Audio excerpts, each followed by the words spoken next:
la da dee, la da da, la da da da da. So long, Red. Hello. It's me. I'm here. I'm alive. I'm well. I hope you guys are too. I know it's been a little bit, but I'm back to talk about the Little Mermaid live action movie featuring Halle Bailey in a star-making turn, in my opinion. The reactions will be back in the fall. I'm gonna have so many reactions for you guys in the fall, but for this summer movie season, there's so many good movies coming out. We have Into the Spider-Verse, we have Transformers, we have Elemental, Barbie, Oppenheimer, Indiana Jones, A Black King, The Haunted Mansion, we have The Flash. There's so many movies coming out. I've always loved watching movies and of course discussing movies. Let's go ahead and talk about The Little Mermaid. I am very impressed, satisfied, mesmerized, everything with this Disney live action remake of The Little Mermaid. I mean, I've seen it 3 times now. I saw it twice back to back, once in IMAX and then another in Dolby, and then I gave it a few days, I breathed a little bit, and then I went back and saw it again in Dolby again. So I have just enjoyed this movie very, very much. I honestly think it's like the best Disney live action to date. And honestly,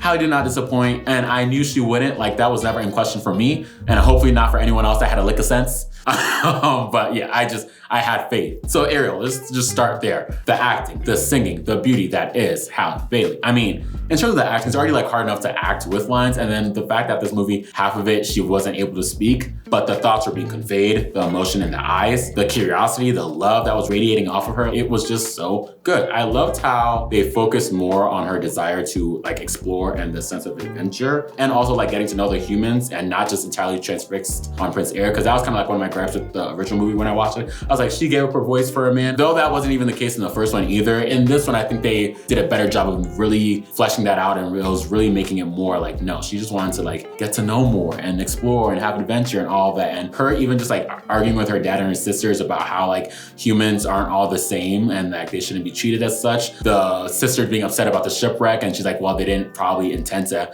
have a shipwreck and like pollute our oceans or whatever. Just like her, like the back and forth, you could really see like she is her own person. She has her own mind, her own intellect, her own wants and needs and desires. You got to see that all way more in this version, in my opinion. Even like when the shipwreck was happening and like she sees how Prince Eric goes back to save Max at the risk of his own life, that's similar to like the beginning of the movie when she went back to kind of like save Flounder from the shark attack or whatever. So there's already that like kinship and similarity being formed in terms of just like their love for their friends and again, that sense of adventure. And then even like her eavesdropping on the conversation with Prince Eric and Grimsley on the ship, and him talking about his desires to want to go out and explore as opposed to what his father would have wanted or what his father did. So she's already like, yes, it's one thing for him to be a looker or whatever and be all princely, but her just being able to hear these conversations that are being had, she's like, oh, there's something here with this guy. So I say that to say like her giving up her voice for a man or a boy is just not how I see it anymore. It's so much more than that. There's levels to this shit.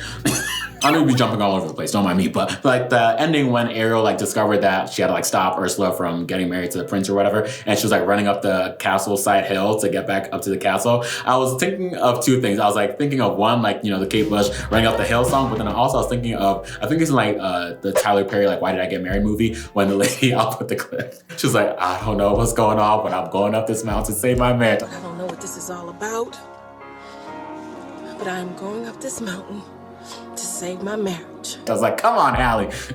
Go save your marriage. Okay, part of your world, as beautifully delivered as I knew it would be. Where they walk, up where they run.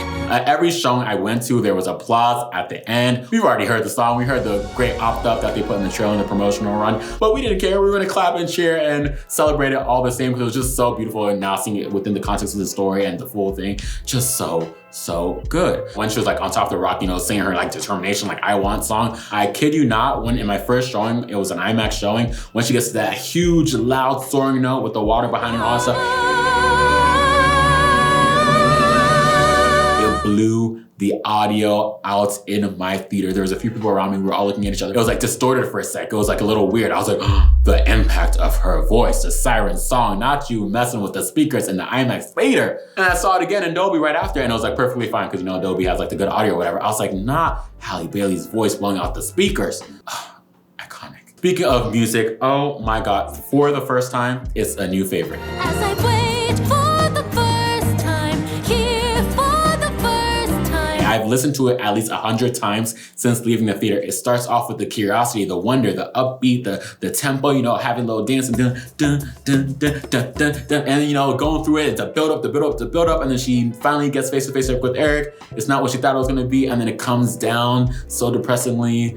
And then the last line with the gravity bringing me down. For the first time, gravity feels like an undertow. It kind of had this like operatic kind of classic Disney sound or whatever. I love this song so much. And like this song just goes back to my earlier note about Ariel acting without being able to speak. Her discovery of the new world, curiosity looking around her, embracing the fire, like trying to walk, all of it, so creative. It's like in like live theater when like the main character is like singing and everyone else is like frozen and like in dimmed light. And it's one of those things. I love the idea of like the internal monologue, so you still got to see her singing a little bit. Cause I was worried, I was like, okay, well, I know there's some new songs, how are we going to show her singing it without, you know, her being able to sing it? But they pulled that off well. I was very creative. I like that a lot. Okay, now stick with me here. Now, for the first time, immediately I thought of For the First Time in Forever from Frozen. And I was like, for the first time in forever. It's for the first time in forever. But it's so interesting because you know how like in Frozen, like Arendelle's kingdom or whatever, like the parents, Anna and Elsa's parents died at sea or whatever. Now, what if it was the sea gods? Theory alert, theory alert. Imagine if their kingdom had tried to make peace with the sea people like Ariel was able to do with these two communities, and I'll get to that later. Like maybe Anna and Elsa's parents would still be alive. In the movie, Ariel says that Triton told her that Ursula the sea witch likes to stir up trouble between the mer people and humans. Now, I don't know if Ursula and Triton have the power to control the seas, but what if like Ursula was the one that caused the storm that killed Anna and Elsa's parents in Frozen? Like, as I was watching this, I was like, it is water related. It's all in the sea, shipwreck. I don't know where the Arendelle kingdom is in relation to this kingdom, but what if like Ariel and her adventures with Prince Eric land up in Arendelle with Anna and Elsa? Oh, okay, you see the dots are connecting. Now, what if it's like a little Disney universe and all the princes get together in live action? Now, that would be kind of cool. What is there to say about Prince Eric? So Prince Eric was brought to this community, this island, via a shipwreck of his own when he was young, I guess, and the queen took him in and adopted him, and everyone was like, okay, white man who's not native to this country being the heir apparent to this kingdom, but you know, so be it. I guess that was their real kind of like explaining their casting of the white Prince Eric, though they could have just casted a black person. I was watching, I was like really thinking of like Jordan Fisher. I don't know if you guys are familiar with him, but I was like thinking of him. I was like, I feel like he would have been good at this, Rod. I wonder if you auditioned for it. I eventually came around to the casting of this one. Now I know he was still a little like out of it, like still like barely conscious or whatever when he was rescued from the sea by Ariel, but when Ariel was like hovering over him or whatever, you know, singing her song or whatever, and he was like kind of opening his eyes a little bit, he got like a little blurry vision. I was like, that looks like a melanated lady with dreadlocks. So I was like, I wonder, like, are they going to cast Vanessa as another black girl as well? Like, what if they cast like Chloe, her sister? Because then once I saw who they did cast for Vanessa, I was like, now Eric, there's no way you can mix the two up. Now I know he was under the spell, Ursula's spell or whatever, so I'll give him that. And he was like barely conscious. But then if you compare the two side by side, I was like, melanated locked queen, and then Vanessa, who was beautiful in her own right, but just put the two side to side. There's a melanin deficiency that should have been able to differentiate the two of them. I'm just saying. I did start to like him more though, as I got to see more of his interactions with Ariel. Once they started being in scenes together more, and they were like, you know, doing the do, I was like, okay, I like this. I like this a lot. The chemistry was chemistry. There's shared fascination over exploring and just breaking free of like the parental restrictions that have been placed on them and like the societal norms or whatever. He was like able to pick up on her curiosities in terms of like different places on the map and just all that stuff without even her being able to speak. I was like, I like that. They're listening to each other. And yeah, I think she made him a better man in my eyes. You know, a good woman would do that to you. And again, like just like with Ariel, like revealing the gem within the rock and teaching him how to blow the seashell. Like he was already an adventurer in his own right, but then Ariel just brought that extra layer of what could be if they were to go out and see the world together. So I really liked it. A whole new world, as you say. A whole new, actually wrong movie. I was trying not to cringe at the whole, like, you know, when they're in the town or whatever and they're playing the music and everyone was getting down, all the melanated people are getting down, and there's Eric. And they didn't spend too much camera time on him in that scene. I was like, all right, good. Also, I know he was trying to like be helpful and help his like struggling country's economy or whatever, but the idea of like Eric thinking like he knows like what's best for the country and like wanting to like trade with the neighboring nations or whatever, I was like, oh. It was giving a tinge of white savior in terms of like, cause like, again, this country. I guess it's like Caribbean based, but then there's people of all ethnicities, so it's kind of like some type of like diverse utopia. I was like, okay, sure. Also, just a quick shout out to Max, a cute little adorable dog man's best friend, and I love that Ariel like helping Max to safety. That wasn't in the movie, the original movie, so I think them just also adding that in there was really cool as well. Just that added extra initiative on Ariel's part to help. It was really cool as well. Speaking of Prince Eric though, and his song Uncharted Waters. I'm still lost at sea in these wild uncharted waters. As soon as this song started playing, I was like, bet on it. High School Musical, Troy Bolton. Like, you can't tell me you did not see that similarity right there. I'm not gonna stop till I get my shot. That's who I am, that's my plan. When I end up on top, you can't bet on it.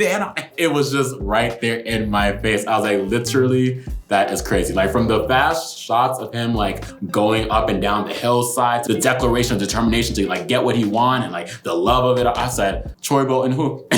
He sounded good. He did what he had to do with that song, so good on him. At first, I didn't like it on my first movie watch, but the second and third, and I listened to it a few times on the soundtrack, I was like, it's growing up. Okay, King Triton and his daughters. Now, I didn't like King Triton in the original. It was giving the same, story that we've seen, like the overprotective father who's not listening to their kid or whatever, like thinks they know what's best. But then by the end, he kind of finally comes around once like everything goes to shit. I'm like, okay, it only took this much for you to listen to me. But it makes sense that after losing his wife to the humans that he would be so anti-human or whatever. But Ariel just was not like, she was not taking no for an answer. She was like, why? Like, that was one person that killed mom. Like, he can't lump them all together. But again, he just wants her to be safe. He wants her people to be safe, like all that. So I get it. The one part that like really got to me though is like when Ariel defeats Ursula, she goes back to like save her dad or whatever. He comes back to life. She was like, I didn't fight him alone. Eric was with me. And Triton says, all that matters is that you're safe and home. What? I just saved your life with the help of my man, and you're still not listening after being brought back from the dead by your daughter and her man, my man. Please. Fathers, be good to your daughters. Daughters will like you do. Thankfully, he came around like 5 minutes later, but still, I was like, come on, are you serious? But again, like by the end with Sebastian and his counsel or whatever, he was like willing to concede his love, I guess, or whatever. Love, what's love without sacrifice? Like willing to like sacrifice having Ariel like with him in his underwater kingdom to let her go out and be on her own. And it took a lot for him to do that, so shout out to him. Okay, so now my thing is, since King Triton has the power to turn Ariel into a human as he did at the end of the movie, does he also have the power to turn her back, or is it like a one and done permanent situation? Because when they have their yearly like moon convergence meetings or whatever with all the daughters and King Triton, how's that gonna work? Are they gonna have to have like the meeting at the surface of the water or whatever, and Ariel will just be like sitting in a boat like, hey, how y'all doing? It's just crazy that the fact that he had the power to turn into a human this whole entire time, and if they were on the same accord in terms of like humans and stuff, like she could have avoided this whole Ursula debacle. But again, everything happens for a reason. But it was cool seeing Triton's daughters and seeing them all different backgrounds. That was really cool. It makes sense because like the different oceans with different countries and different like regional places. It made sense for it to be a diverse group of people. And I like that they got a little bit more to do. They didn't get their song in this one, but they did get to have some opinion in terms of like the polluting of their oceans or whatever with the shipwrecks and all that stuff. So that was kind of cool. But yeah, like I said, I like how Ariel like pushed back on that notion that they're polluting on purpose in terms of this specific shipwreck situation. Like in general, yeah, like the mermaids have a reason to be mad, but specifically like they didn't intend to crash and have all their shit at the bottom of the ocean. But yeah, and also just shout out to Tamika on account of and then also I think the lady from the second season of Bridgerton, I never saw it, but I know she was one of the mermaids as well. Quick shout out to Queen Athena, Grimsey, and Lashana. They're all really cool. I loved all their characters. At first I was looking at Queen Athena like, where do I know this lady from? You know that like Leonardo DiCaprio like meme, like, yeah, I was like, where do I know her from? She is the detective lady in the Netflix show The Watcher, so cool, shout out to her. And then I thought Grimsby and Lashana were like two cool side characters. They were both kind of like advocating for Ariel and Prince Eric to get together in their own way. At first, like I thought like Grimsby was gonna be like that annoying like royal person that like didn't want Eric to do anything, but then he was a good wing person to try to like help push Eric in the direction of Ariel, like helping him like hide the ring in the moments of chaos and all that stuff. I also thought it was interesting how like Queen Athena knew about the sea world, or I guess like believed in it in terms of like the superstition around it, and she turned out she was right. So, you know, you can't count out the sea gods. And it's also going to be interesting now going forward. I don't know if Triton is willing, he's ready yet to have a formal like diplomatic relationship between like their country and the sea people, but if they can, like that'll be great in terms of like being able to go past the water or whatever. Okay, Sebastian. The annoying babysitter to like lovable protector and friend, I love that for him. He was a comedic center, the comedic heart of this movie. I kid you not, every screening I went to, all the laughs or most of the laughs were because of Sebastian and his shenanigans and his jokes and his one-liners, like the what do you know about longing, the crusty but not blind, the why couldn't they put you on the first floor instead of like the high tower. I mean, just so many good moments, and I think it was like really well done by Daveed Diggs, of course, in his portrayal, but also I think like the writing, like a lot of this stuff wasn't in the original,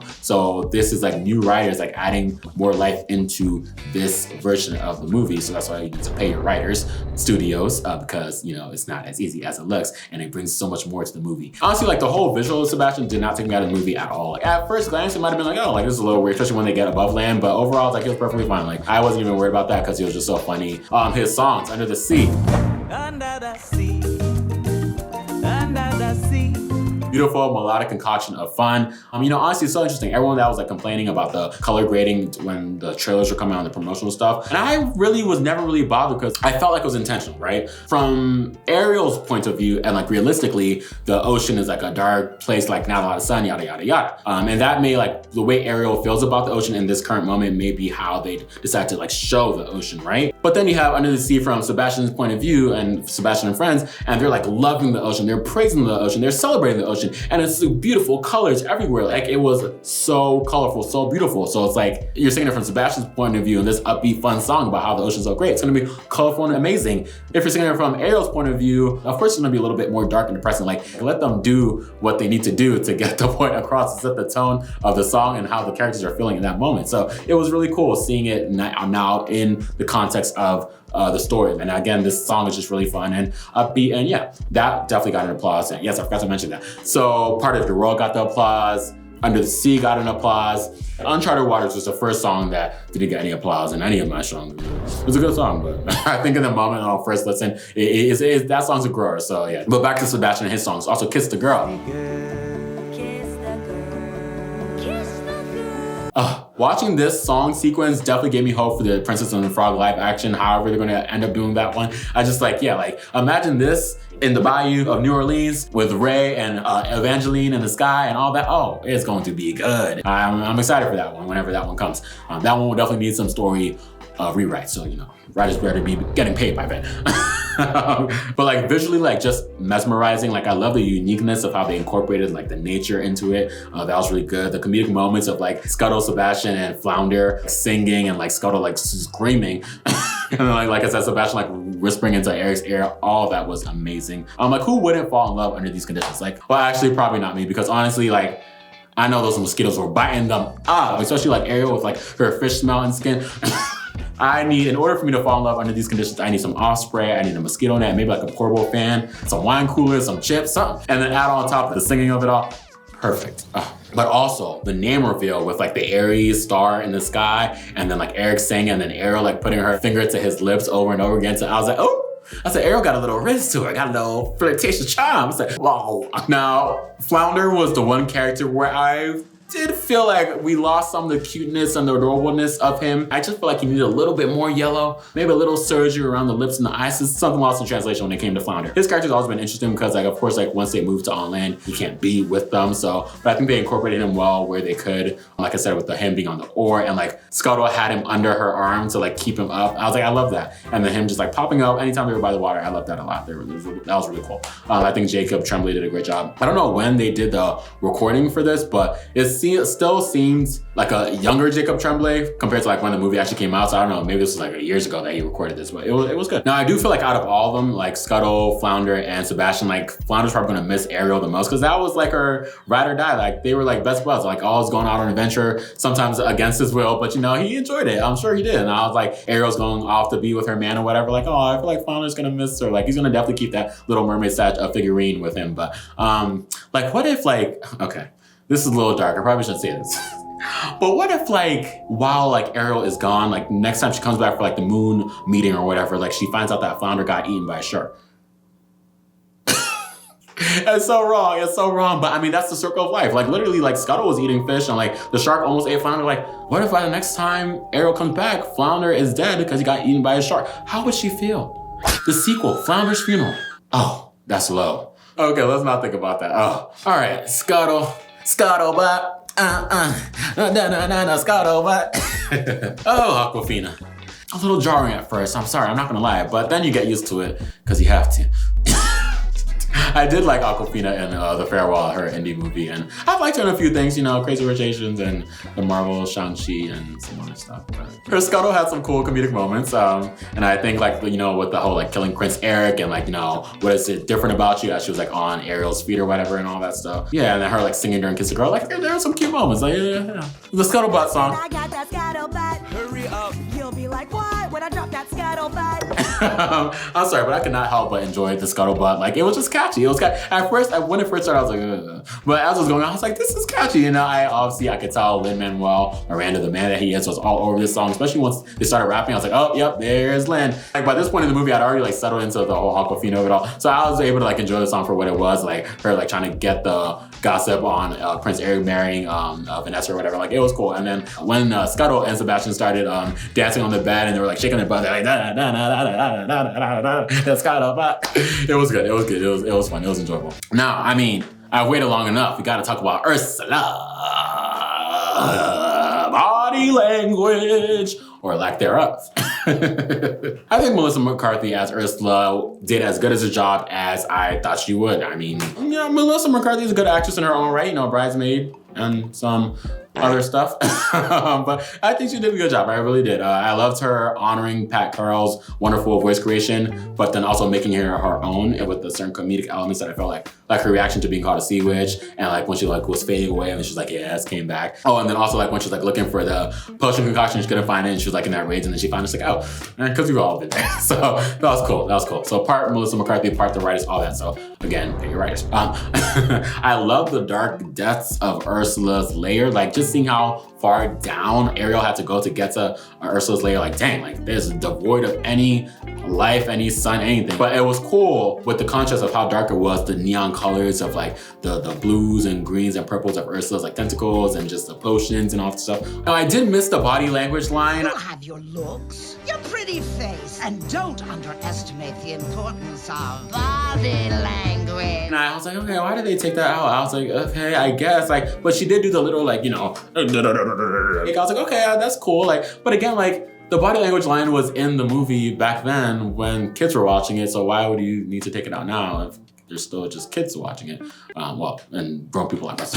But I guess it's just a sign of the times or something, like societal changes or whatever. But then they also took out the whole Ariel like smoking the pipe. They had it in there, but she didn't actually like smoke it like she did in the first movie. So I was like, okay, so that's kind of them like nodding to it, but not really fully like going into that. So I was like, okay, cool. Thought it was a great climactic tension at the end when like, you know, the sun was going down and we needed them to kiss, and like Ariel start like reverted back into a mermaid and the spine cracked and all, and then Ursula was like, yes, I got her. I was like, oh my gosh, it was so good. Like everyone was shook, like what is going on? But then the shot of like Ursula like grabbing Ariel, like first off, knocking Prince Eric out of the way with her tentacle, grabbing Ariel, and then hopping over the cliff, and it was like that wide shot of her like going down to the ocean. I was like, that was so nice, so well shot. And then of course, giant Ursula, I thought that was really done well. Of course, there's like a dark ocean scene, so I thought it was really cool with the contrast of like King Triton's like golden Triton or whatever. But that was really cool as well. Now my thing is, I wonder, I don't remember it in the original if I know she died by the ship's pointy thing as well, but in this one, it was like Ariel like took it into her own hands to get onto that ship, turn the ship wheel in the direction of Ursula to kill her. Now, I wonder if she picked that up from the beginning during the shipwreck when Prince Eric did the same thing to try to avoid the boat from crashing. He also like turned the ship wheel or whatever, because like where would Ariel know how to like command a ship boat or whatever? So I think she picked that up from the beginning. But yeah, really cool. Goes without saying, Vanessa, if this is not an example of there's no small parts, there's no small parts. You get 3 minutes of screen time, make it count. I died at how Max and Scuttle were like attacking her, and she's like shouting for help for like someone to help her. Everyone just like standing there watching her. I was like, yep. Ariel just came up that mountain into that castle rooftop. She didn't even go to Eric and ask him for help or try to like explain what was going on. She went straight to Vanessa and said, bop, bop, bop, bop, give me that necklace. They were just scrapping all over the floor. I said, this is little gutter. Like, oh, this is not royal life. Now, Poor Unfortunate Souls was another song at most of my screenings that didn't really get a lot of applause at the end. Maybe people are just all applauded out, but that's not even true because people started applauding at the end when Ariel got her voice back. But I thought Melissa sounded great, you know? Whether she's like a singer or not, you know, you have a good vocal coach, they will do wonders to your voice. Just a little expensive, but still. The visuals of the sea, breathtaking. I mean, the contrast between the calm waves and the sunset and all that stuff, and then at nighttime or once you go further in, the scariness of it all, like the waves crashing in the storm, and it's like the water is a scary, scary place. And then it would also be like a very beautiful, calm, serene place. Like, talk about the way of water. The Jodie Benson cameo, I didn't catch it the first time. Then my second viewing, I saw it. I was like, wait a second, she looks familiar. So the original voice actress for Ariel, she was like the talent lady that offered Ariel some food, and she's like, you're gonna need this, the dingle hopper. I was like, okay, cool. So shout out to her. There's two quotes that I loved. It was the first one by Grimsley. He said, don't be held back by what should be, think only of what is. I was like, ooh, that's a good one. That's a good one. And then of course the ending when Ariel was talking to Triton and she's like, thank you for hearing me. And he was like, you shouldn't have had to give up your voice to be heard, but now I am listening. I was like, ooh, the writer's room was writing in this one. Pay your writers. And finally, I think the ending when like Triton like pushed Ariel and Eric's boat to the bigger ship or whatever, it was giving me like Moana vibes with like the spirit grandma helping Moana get to the thing or whatever. So I was like, I love that. I love the little like similarities in all these Disney movies. That was The Little Mermaid. Amazing, amazing movie. My top 3 songs is gonna have to be For the First Time, Kiss the Girl, and Part of Your World, and I'm including the reprisals in there as well. But overall, just amazing. The colors of this movie, great. The performances, great by everyone, but especially Halle Bailey. See her in the color purple in December, and you better watch that one too. Prince Eric did a good job as well. Melissa McCarthy did a great as well. Like everyone showed up and showed out and did what they need to do. So I was really, really happy with this movie. It's just so good. Top tier Disney live action movie. I don't think anything is coming close to it as of right now. Imagine me, a whole grown man, transfixed with a Little Mermaid live action Disney movie. That's just how good it is. Well, thanks so much for joining me for this Little Mermaid discussion. I hope to do more of these for all the movies coming out this summer 2023. More reactions are coming down the line in the fall. If you want to see me do Criminal Mind reactions, I'm still doing that over on Patreon. I'm on season 10 right now. It's been great. It's been fun. I will see you for the next one. The next one will probably be Spider-Man Into the Spider-Verse. I'm really excited for that one as well. Let's talk The Little Mermaid Disney live action down below in the comments. Of course, if you haven't seen my reaction to the original movie that I did for the first time a few months ago, it's over on the channel as well. Leave a comment, like, subscribe. I will see you very, very soon for the next one. But until then, I hope you're enjoying your summer and be well. And bye.